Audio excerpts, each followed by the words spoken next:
mi đi si ban san la bro thiam về lâu electric veng nu hangai na ngen khan la ba siam le ro la du wang chuak khana kap che wan ti ka the ngil le mana ming tu nge an ni flow ka chia ne bing cheng kan ti Calcutta anti hi ma veka ni zoi tui wang ame dal phu ni o man di a mel mang chu a thau ka te lo se hak ru stan si ku pa du mel pu a b t a let ling chuan in p d a alam pum chu pa thau toi pa ka ti na o kan nau toi khan mi ba ruk chua kha cha o chua ka lo cham ve no ya Seo ka pu ja lai si ka pe den nek ne lo tu ra in ser me ka thei lo tu ra dia thei le ke den sen bi ka pe den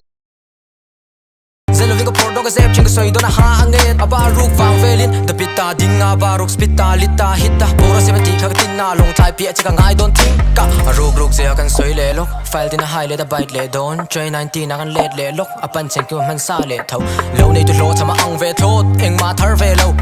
bong kon sai fra bar ve po parang ka tu lo nu en kol ka thei lo ko fit ku ma kan hostel chang ka chua ruk zana screen so taron thon huk lama chang edi boyan tin chung chang kha asoi ti tan lo pung ha la ngoi te kham chin kha du tok lok te kim chang chu betel hun na ta isa da ba thui si ngai na om lo la khat ti manga mi call out nan min sin du chang ka in hong bro comment ka open du hun na tan nanga ko shan mai ko rang bang dum chia si lo van chia si lo dum de yang dar zeng in tum